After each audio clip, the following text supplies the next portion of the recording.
In this video, we're going to head back into index.js and use AsyncAwait to improve the syntax for all 6 of the routes we currently have set up. Then as we add more routes in the future, of course, we'll use AsyncAwait from the start, now that we know how it works and how we can use it. So the first thing we're going to do together is make changes to all of the user-related routes. We have post users, get users, and get an individual user. Then as your challenge for the video, you'll be converting the task-related routes to use AsyncAwait on your own. So let's go ahead and get things started up top with our very first route, and I am going to start up the server from the terminal. Right here, we can use npm run dev to start up our little development server, which uses nodemon, and we're also going to spend our time in Postman. We want to make sure we fire off requests to the endpoints as we change them, so we can confirm they're still working as expected. Let's go ahead and kick things off by moving over to Postman and heading over to our post request for creating a new user. Now, right here, what I have is an invalid operation. We'll go ahead and change all of this in a moment. For now, let's start with some code changes to what we have right here on line 11. The first thing we need to do is mark some function as async. Remember, we cannot use await outside of an async function. That means I can't use await right here because I'm not in a function, let alone an async function. And it also means that I currently can't use await right here because while I am in a function, I'm not in an async function. So the first thing we're going to do is take this function, the one we passed to express, and we're going to mark it as async by adding async right up front like we have done a few times already. Now we know when we just add that async definition, it changes the behavior of the function. The function goes from returning whatever value you return to always returning a promise. We saw that a couple of videos ago. Now, the good news is that Express doesn't use the return value from this function anyways. At no point were we returning anything. Express does not care what we return. Instead, we use request and response to tell Express what we want to do. So in this case, we've added the async functionality without changing the behavior at all. Now though, we do want to refactor the code down below. So I'm going to take all of this code and I'm going to comment it out. We're going to recreate it using await right here. And the first thing we're going to do is await the promise that comes back from calling that save method. So that's going to be the await keyword, which I can now use since I am in an async function. And from here, the promise is available. It comes back from user.save. Excellent. So at this point, we have saved the user, and everything that comes after is only going to run once the user was saved, either successfully or unsuccessfully. Now we know the code right here on this next line is only going to run if the promise above is fulfilled. If it's rejected, as we saw previously, the rest of the function is going to stop. We saw that in the playground example. We had that 9 async await file. In here, if you remember, we had negative numbers which caused problems, and when we added them, everything afterwards never ran. We can actually handle individual errors from individual promises using a standard try-catch statement like we would with regular JavaScript code. So right here, let's go ahead and set that up. We are going to try to run this code block. If anything in that code block throws an error, we will use catch to catch it. Right here, we get access to the error using the following syntax. So what we can do is take our call to save where we use await, and we can move that into the try block. Now we can actually do one thing or another. The code right here just below is only going to run if the save promise was fulfilled.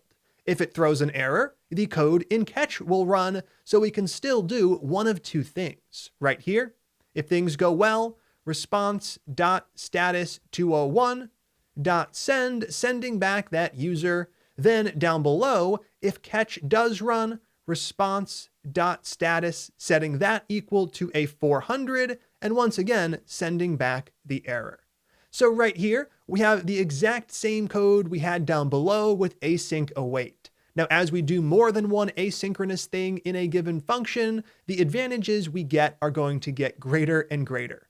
So right here, we can remove the old code we have in place, and we can go ahead and do this exact same thing for our other handlers as well. Before we do, let's make sure that the post users request is still working as expected. What I'm going to do is save this file, and we're going to head over to Postman, and we'll run a few different tests. I'll send some bad data, and I'll send some good data. Right here, I have some bad data. The password is too short. I'm going to go ahead and send that off and look at the response. Right here, I'm still getting a 400, and I'm still seeing my error down below. Now let's fix that with a valid password. I'll use red12345 with an exclamation mark on the end. I'll go ahead and send that off. Now, I would expect the save promise to be fulfilled, which means I should get my 201 back. I send it off, and that's exactly what I get. A new document was added to the user's collection in the database, and I'm seeing the correct response body and the correct status code. Now that we have one of these knocked out, let's go ahead and do the same thing for the other two, then we'll move in to the challenge for the video. Right here, once again, we start off by marking this function as async, and once we have that in place, we move on down below. Now, in this case, we are getting a fulfilled value we actually want to access, unlike what we were doing up above. So we will start by setting up try catch. And once we have that in place, we'll go ahead and add some code inside of try. I'm going to try to find all of those users, and I'm going to store them in this users constant I'm defining. Right here, we are going to await the promise that comes back from user.find, calling it exactly like we had called it down below. Now, if this line of code runs, then we got our users, and we can use response.send to send them back. If this code runs, then something went wrong, and we will use response.status to set up a 500 status code, and I'll use send to send back an empty response, the status code being the signal. Right here, we can go ahead and remove the old code, and this one is now converted. We'll do the same thing down below for the last user-related route. I'm going to start by marking it as async, then we'll go through the refactoring process once again. I will go ahead and comment out everything we had before, and we'll start with our try-catch statement. Inside of try, we're going to start to do the asynchronous things we are trying to do, which is to find a user by the ID, and we're going to get them back potentially. So const right here, user equals await user dot find by ID. We are going to call that, passing in the same variable we were passing in down below. And once we have this in place, we know that things went well if this code runs. Now remember, user might not exist. If we did not find a user with that ID, this code is still going to run. It's up to us to potentially use a little conditional logic to get the exact right information back to the requester. So once again, I can choose to use an if statement. If there is no user, we'll go ahead and do one thing. In this case, I'll do exactly what I was doing down below. I can use return to stop the function execution. Then I can go ahead and use response.status, setting it equal to a 404. And from there, I'll go ahead and use send to send things off. Down below, if we did not get an empty user, then we got a real one, and we'll use response.send to send them back. Last up, inside of catch, what do we have? We have our error handler just sending back that 500. Response.status 500.send. Excellent. So now that we have this in place, we've refactored out the need to use extra callbacks for all of our functions. Now, at first, it might seem like a regression. We have code that's now harder to understand than before, but I promise that's just because it's a new syntax. We've worked with promises for longer, so that code looks a bit more familiar. Here, we are indeed using AsyncAwait, which is something a bit new, but after a short amount of time as we progress through the class, I promise this syntax will become very familiar as well, and it'll feel really natural. And as you start to create more complex route handlers, you're going to be able to do that with ease using await instead of needing to use promise chaining. So now let's go ahead and test out the second two routes we modified over in Postman, then we'll move on to the challenge. Over inside of the Postman app, I'm going to start with reading all users. Right here, I have read users. I'll go ahead and fire that off, and down below, I do indeed get my users back. Now I'm going to go ahead and also grab one of those IDs, and I'll use that ID for my read user call. Actually, I already have an ID up there, so I should be able to just send this off, and right here, I'm getting the 200, which is great. If I change the last character from a 1 to a 2, and I send that off, we now get a 404, which is correct, and there we go. We have those 3 user-related routes, and all are working as expected. Now let's go ahead and dive into what I'd like you to do with the tasks routes down below. The process is going to be exactly the same as what we just got done. Now, there's not a heck of a lot to say about this challenge. Your goal is to refactor the task routes, and step 1 is to refactor them. Step 2, test things out. Use Postman to make sure all of the requests are still working. All right, take some time to get that done. Test your work, and when you're done, come back and click play. How'd that go? Let's go ahead and kick things off with the first route. This is for creating a new task. I am going to mark that as async right here, and we are going to take advantage of that functionality down below. We'll start by setting up try catch.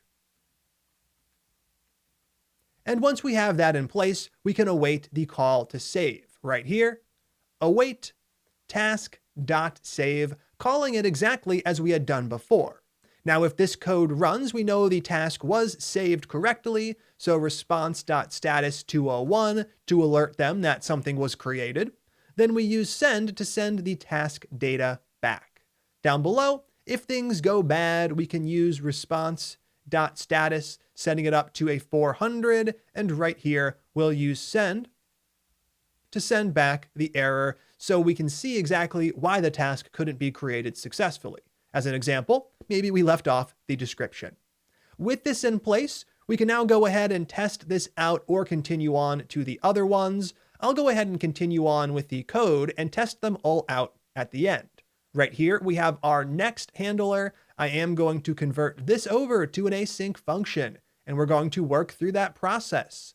Once again, setting up try catch. Once we have that in place, we'll start by creating our tasks variable to store all of the tasks that we've found. Then we're going to go ahead and use await to await a call to task.find, just like we had down below.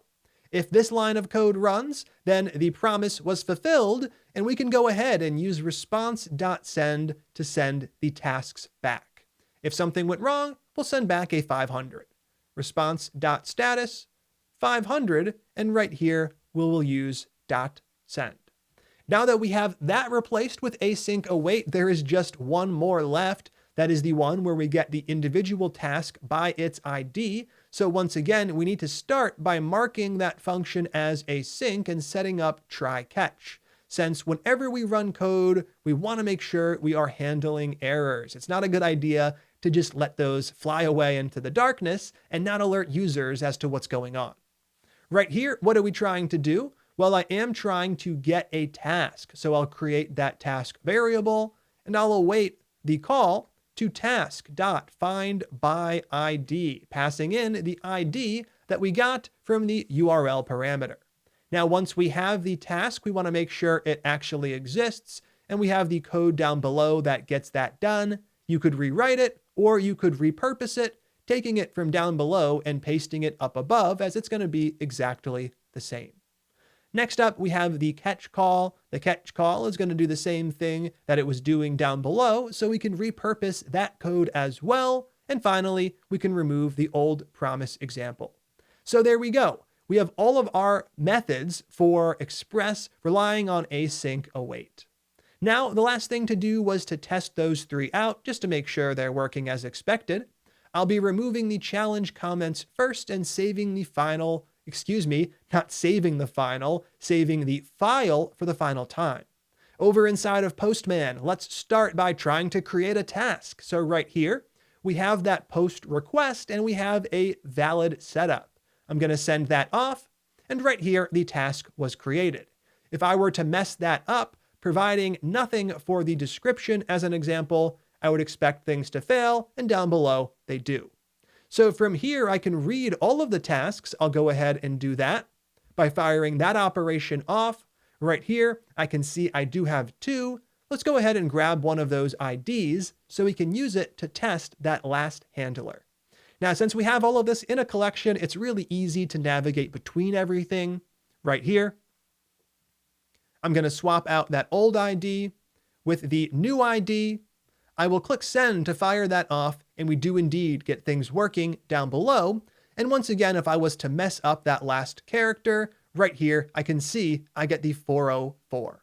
So what we've done in this video is we've converted all of our app express handlers over to async and await. In the next video, we're going to continue on creating the other ones we need for the application. And as we create those, we'll be using async await from scratch. I'm excited to get to that, so let's jump right in to the next video.